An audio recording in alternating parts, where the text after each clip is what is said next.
ए जाहिदा तेरी नमाज को मेरा सलाम है। खबर बुध दरवेश चे तो तुझी नमाज के मुझो सलाम आए, पर जेतर तो के अहल बैत जी हुब ना है तर तुझी इबादत हराम आ। ए जाहिदा तेरी नमाज को मेरा सलाम है, बिन हुब्बे अहल बैत की तेरी इबादत हराम है। रोजा नमाज बंदगी एत फर्ज ऐन है, ओ जन्नत उसी को मिलेगी जरा तालिब हुसैन है।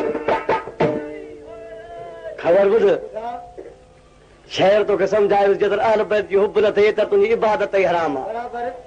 पर ही जेको मोमिन आहे दरवेश चए थो मोमिन त पुछाणो ई मुआफ़ आहे। जॾहिं मोमिन मरी वेंदो जो मुर्शिद कुर्सी विझी अची वेंदो, मुनकर नकीर खे ताक़त न आहे जो हुन मोमिन खां पुछे। छा थो चए वो कब्र में कुर्सी हूंदी मुर्शिद अमीर जी, कब्र में कुर्सी हूंदी मुर्शिद अमीर जी, उते कड़ी ताक़त न है, उते कड़ी ताक़त न है मुनकर नकीर जी।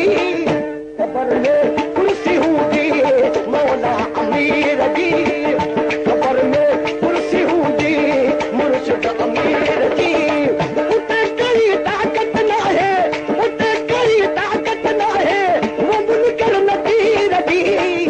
कब्र में कुर्सी हूंदी मौला अमीर जी, कब्र में कुर्सी हूंदी वो मौला अमीर।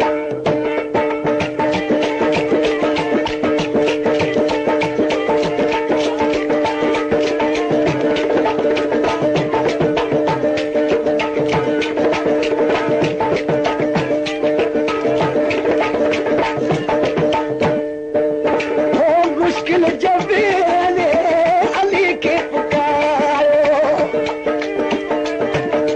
ओ मुश्किल जब अली के पुकारो, बुझड़ी जो बेड़ो मुझे मौला वतारो, बुझड़ी जो बेड़ो मुझे मौला वतारो, पकड़ी जे दामन दिल सा आहे दस्तगीर जी। कब्र में कुर्सी हूंदी मुर्शिद अमीर जी, कब्र में कुर्सी हूंदी मौला अमीर जी, उते कड़ी ताक़त न है, उते कड़ी ताक़त न है वो मुनकर नकीर जी। कब्र में कुर्सी हूंदी मुर्शिद अमीर जी, कब्र में कुर्सी हूंदी मौला अमीर।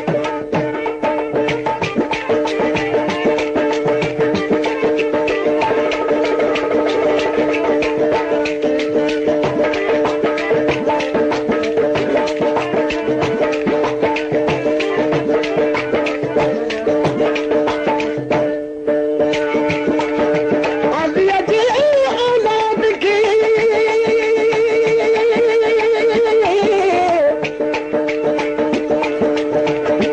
ओ आलिया जी औलाद की दिल जे को घुरे घटो वारू ते हपली कजू परवरस घोपत कफो एक पत लाड सकीन लतीफ जे छॾे वात विंदुर जी, छॾे वात विंदुर जी पंहिंजा अॼूं वञी दग, दुनिया कारण दीन ॾेई हुत चही वेठमि ठग, विसारे वसियत रसूल जी हू वधी वेठमि पग, उन्हनि चोरनि वटि सग अॼु लधा सूत लतीफ़ चए ओ मुझू न करे तूं मोमिन भाई, ओ मुझू न करे तूं मोमिन भाई, सदाई सिक मेरा मौला जा सिपाही, सदाई सिक मेरा मौला जा सिपाही,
दरबार में कुर्सी हूंदी